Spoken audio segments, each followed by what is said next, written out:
ଜୟ ଶ୍ରୀରାମ ସାଙ୍ଗମାନେ, ଆଜିର ଏହି ଦିବ୍ୟ ଏବଂ ଆଧ୍ୟାତ୍ମିକ କଥାବସ୍ତୁକୁ ଆପଣମାନଙ୍କୁ ସ୍ୱାଗତ।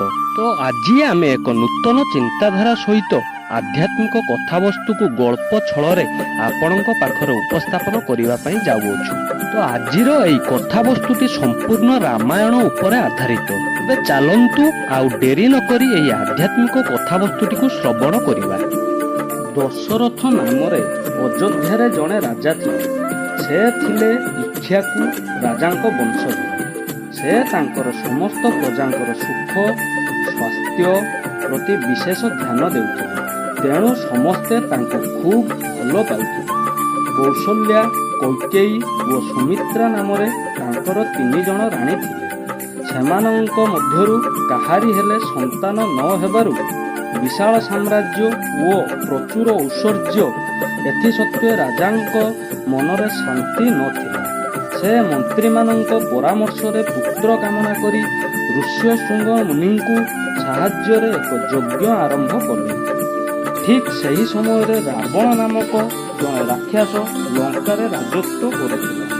ସେ ଏତେ ଶକ୍ତିଶାଳୀ ଥିଲା ଯେ ସ୍ୱର୍ଗର ଦେବତାମାନଙ୍କୁ ମଧ୍ୟ ଯୁଦ୍ଧରେ ହରେଇ ଦେଇଥିଲା ଓ ସେମାନଙ୍କ ଉପରେ ଖୁବ୍ ଅତ୍ୟାଚାର କରିବାକୁ ଆରମ୍ଭ କରିଥିଲା। ସେତେବେଳେ ଦେବତାଗଣଙ୍କ ଅନୁରୋଧରେ ବ୍ରହ୍ମା ସମସ୍ତଙ୍କୁ ସଙ୍ଗରେ ନେଇ ଭଗବାନ ବିଷ୍ଣୁଙ୍କ ନିକଟରୁ ଯାଇ କହିଲେ, ପ୍ରଭୁ ଦୟାକରି ଆପଣ ରାବଣକୁ ବଧ କରି ଆମମାନଙ୍କୁ ରକ୍ଷା କରନ୍ତୁ।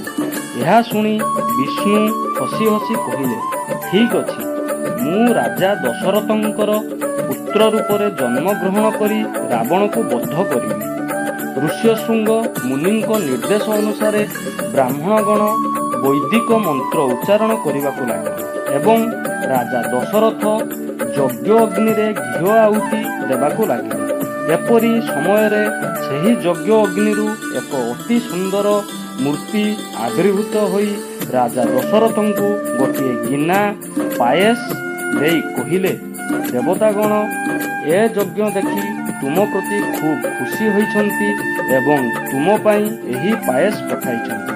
ଏହି ପାୟସ ତୁମ ରାଣୀମାନଙ୍କ ମଧ୍ୟରେ ବାଣ୍ଟି ଦିଅ। ସେମାନେ ଏହି ପାୟସ ଆହାର କରିବା ମାତ୍ରେ ତୁମର ଇଚ୍ଛା ପୂର୍ଣ୍ଣ ହେବ। ରାଜା ଆନନ୍ଦରେ ସେହି ପାୟସ ନେଇ ତାଙ୍କ 3 ରାଣୀଙ୍କ ମଧ୍ୟରେ ବାଣ୍ଟି ଦେଲେ। ଫଳରେ ଯଥା ସମୟରେ 4 ଜଣ ଶିଶୁପୁତ୍ର ଜନ୍ମଗ୍ରହଣ କଲେ। ସେମାନଙ୍କ ମଧ୍ୟରେ ରାମ ସବୁଠାରୁ ବଡ଼ ଥିଲେ। ସେ କୌଶଲ୍ୟାଙ୍କ ଗର୍ଭରୁ ଜନ୍ମଗ୍ରହଣ କଲେ। ସେ ହେଲେ ଭଗବାନ ବିଷ୍ଣୁଙ୍କ ଅବତାର।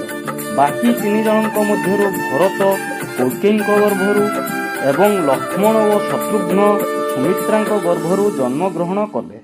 ଏହି 3 ଜଣ ମଧ୍ୟ ଭଗବାନ ବିଷ୍ଣୁଙ୍କର ଅଂଶ ଥିଲେ। ସେହି ବିଶେଷ ଦିନ ଏବେ ମଧ୍ୟ ରାମନବମୀ ଅର୍ଥାତ୍ ଶ୍ରୀରାମଙ୍କ ଜନ୍ମଦିନ ବୋଲି ପାଳିତ ହୁଏ।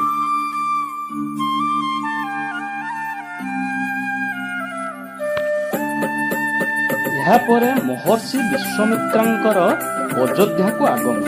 ଦଶରଥଙ୍କର 4 ପୁତ୍ର କ୍ରମଶଃ ବଡ଼ ହୋଇ ଅରୂପ, ସୁନ୍ଦର ଓ ସାହସୀ ହୋଇ ଉଠିଲେ। କୁଳଗୁରୁ ମହର୍ଷି ବଶିଷ୍ଠଙ୍କ ନିକଟରେ ସେମାନେ ବେଦ ଅଧ୍ୟୟନ କଲେ।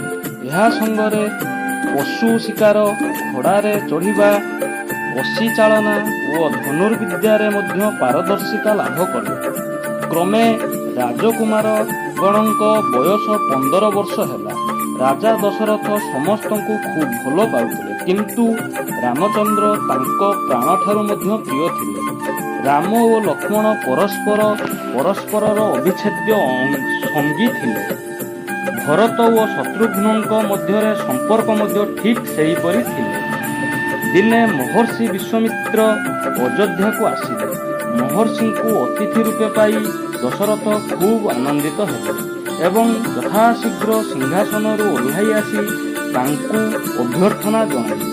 ତାପରେ ତାଙ୍କୁ କହିଲେ, ଆପଣଙ୍କ ଆଗମନରେ ମୁଁ ପ୍ରକୃତରେ ଧନ୍ୟ, କିନ୍ତୁ ଆପଣଙ୍କ ପାଇଁ ମୁଁ ମୋ ଶକ୍ତି ମଧ୍ୟରେ କ'ଣ କରିପାରେ? ବିଶ୍ୱାମିତ୍ରା କହିଲେ, ରାଜନ୍, ଆପଣଙ୍କ ବ୍ୟବହାରରେ ମୁଁ ଅତ୍ୟନ୍ତ ସନ୍ତୁଷ୍ଟ ହୋଇଛି। ଶକ୍ତିଶାଳୀ ରାକ୍ଷସଗଣ ବାରମ୍ବାର ମୋ ଯଜ୍ଞ ପଣ୍ଡ କରି ଦେଉଛନ୍ତି। ରାମଙ୍କୁ ମୋ ସାଙ୍ଗରେ ପଠାନ୍ତୁ ରାମ ସେଠାକୁ ଯାଇ ସେମାନଙ୍କୁ ବଦ୍ଧ କରନ୍ତୁ, ଏହା ମୋର ଇଚ୍ଛା। ବିଶ୍ୱାମିତ୍ରଙ୍କ କଥା ଶୁଣି ରାଜା ଦ୍ୱନ୍ଦ୍ୱରେ ପଡ଼ିଲେ। ସେ କ'ଣ କେବେ ହେଲେ ତାଙ୍କ ପ୍ରିୟ ପୁତ୍ର ରାମଙ୍କୁ ରାକ୍ଷସ ସାମ୍ନାକୁ ପଠାଇ ପାରିବେ? ସେ ଅନୁନୟ କରି କହିଲେ, ହେ ଋଷିବର, ଦୟାକରି ରାମଙ୍କ ଚିନ୍ତା ଛାଡ଼ି ଦିଅନ୍ତୁ। ମୁଁ ନିଜେ ମୋର ନିଜର ବିଶାଳ ସୈନ୍ୟବାହିନୀ ନେଇ ଆପଣଙ୍କ ସାଙ୍ଗରେ ରାକ୍ଷସ ବଦ୍ଧ କରିବା ପାଇଁ ଯିବି। ଏ କାର୍ଯ୍ୟ ପାଇଁ ରାମ ଉପଯୁକ୍ତ ନୁହେଁ, ସେ ନାବାଳକ ମାତ୍ର। କିନ୍ତୁ ବିଶ୍ୱାମିତ୍ର ବେଶ୍ ଭଲ ଭାବରେ ଜାଣିଥିଲେ ସେହି କାର୍ଯ୍ୟ ପାଇଁ କିଏ ଉପଯୁକ୍ତ। ତେଣୁ ସେ ତାଙ୍କ ଇଚ୍ଛା ପୂରଣ ପାଇଁ ଜିଦ୍ କଲେ। ସେ ଆହୁରି କହିଲେ ଯେ ସେ ଥାଉ ଥାଉ ରାମଙ୍କର କୌଣସି ଭୟ ନାହିଁ। ଶେଷରେ ଦଶରଥ ରାମଙ୍କୁ ବିଶ୍ୱାମିତ୍ରଙ୍କ ସାଙ୍ଗରେ ପଠାଇବା ପାଇଁ ରାଜି ହେଲେ। ବିଶ୍ୱାମିତ୍ରଙ୍କ ସହିତ ରାମଙ୍କର ବନକୁ ଗମନ। ପିତାଙ୍କ ଆଶୀର୍ବାଦ ନେଇ ରାମ ଓ ଲକ୍ଷ୍ମଣ ବିଶ୍ୱାମିତ୍ରଙ୍କ ସହିତ ବନକୁ ଯାତ୍ରା କଲେ। ବନକୁ ଗମନ କରି ବିଶ୍ୱାମିତ୍ର ରାଜକୁମାର ଦ୍ୱୟଙ୍କୁ କହିଲେ, ଏହା ହେଲା ଦଣ୍ଡକାରଣ୍ୟ।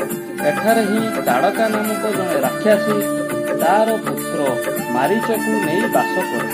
ରାକ୍ଷାସୀର ଶକ୍ତି 1000 ହାତୀର ଶକ୍ତି ସହିତ ସମାନ। ତା ଭୟରେ କେହି ଏ ବଣରେ ପ୍ରବେଶ କରିବା ପାଇଁ ସାହସ କରେ ନାହିଁ। ତୁମେ ହିଁ କେବଳ ତାକୁ ବଦ୍ଧ କରିପାରିବ।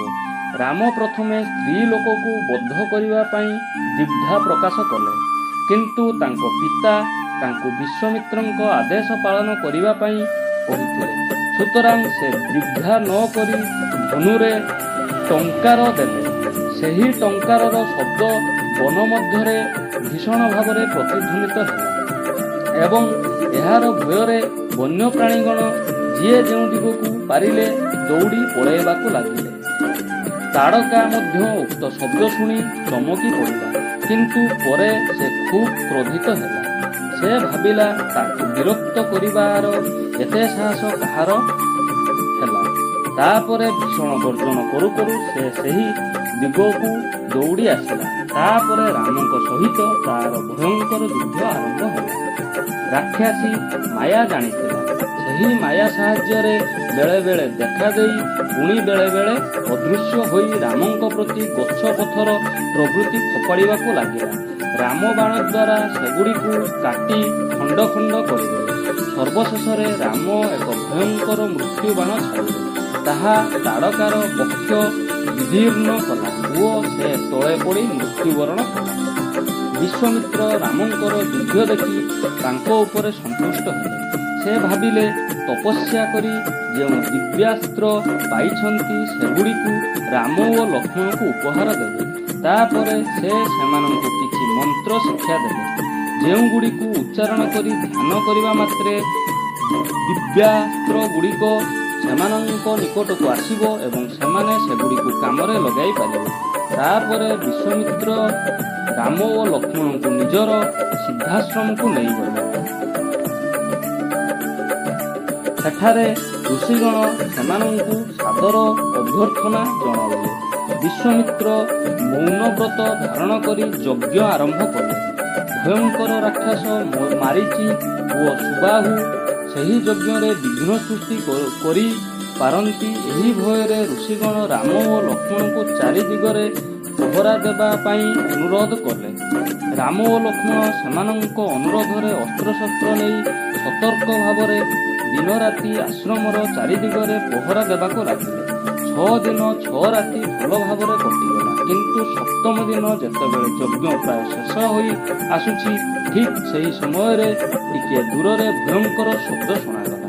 ରାମ ଓ ଲକ୍ଷ୍ମଣ ଚାହିଁ ଦେଖିଲେ ମାରିଚି ଓ ସୁବାହୁ ସେମାନଙ୍କର ବିଶାଳ ଦଳବଳ ନେଇ ସମସ୍ତ ଆକାଶକୁ ବ୍ୟାପି ଯାଇ ତାଙ୍କ ଆଡ଼କୁ ଆସୁଛନ୍ତି। ରାମ ଓ ଲକ୍ଷ୍ମଣ ଯୁଦ୍ଧ ପାଇଁ ପ୍ରସ୍ତୁତ ହୋଇ ରହିଥିଲେ। ସେମାନେ ଯଜ୍ଞ ଅଗ୍ନିରେ ଅଳିଆ ଜିନିଷ, ରକ୍ତ ପ୍ରଭୃତି ଢାଳି ଯଜ୍ଞ ପଣ୍ଡ କରିବାର ଚେଷ୍ଟା କରିବା ମାତ୍ରେ ରାମ ନିଃଶବ୍ଦରେ ମନ୍ତ୍ର ଉଚ୍ଚାରଣ ଓ ଧ୍ୟାନ କରି ତାଙ୍କୁ ମିଳିଥିବା ନୂତନ ଅସ୍ତ୍ରଗୁଡ଼ିକୁ ସେମାନଙ୍କ ପ୍ରତି ନିକ୍ଷେପ କଲେ। ଗୋଟିଏ ବାଣ ମାରି ମାରିଚିକୁ ବହୁ ଯୋଜନ ଦୂରକୁ ଫୋପାଡ଼ି ସମୁଦ୍ରରେ ବୁଡ଼େଇ ଦେଲେ। ଆଉ ଗୋଟିଏ ବାଣରେ ସୁବାହୁକୁ ବଦ୍ଧ କଲେ। ତାପରେ ସେ ଲକ୍ଷ୍ମଣଙ୍କ ସାହାଯ୍ୟରେ ସମସ୍ତ ରାକ୍ଷସଙ୍କୁ ମାରି ପକାଇଲେ। ବିଶ୍ୱାମିତ୍ର ନିର୍ବିଘ୍ନରେ ଯଜ୍ଞ ଶେଷ କରି ପାରିଥିବାରୁ ଖୁବ୍ ଆନନ୍ଦିତ ହୋଇ ରାମ ଓ ଲକ୍ଷ୍ମଣଙ୍କୁ ଆଶୀର୍ବାଦ କଲେ। ଯଦି ଆପଣମାନଙ୍କୁ ଆମ୍ଭର ଏହି ଆଧ୍ୟାତ୍ମିକ କାହାଣୀଟି ଭଲ ଲାଗିଥାଏ ତାହେଲେ ଆମ୍ଭ ଚ୍ୟାନେଲକୁ ଲାଇକ୍ କରନ୍ତୁ ଏବଂ ସେୟାର କରନ୍ତୁ। ପ୍ରତିଦିନ ଏମିତି ନୂଆ ନୂଆ ଭିଡ଼ିଓ ଦେଖିବା ପାଇଁ ଆମ୍ଭ ଚ୍ୟାନେଲକୁ ସବସ୍କ୍ରାଇବ୍ କରନ୍ତୁ ଏବଂ ପାଖରେ ଥିବା ବେଲ୍ ଆଇକନ୍ଟିକୁ ଦବାଇ ଦିଅନ୍ତୁ। ଜୟ ଶ୍ରୀରାମ।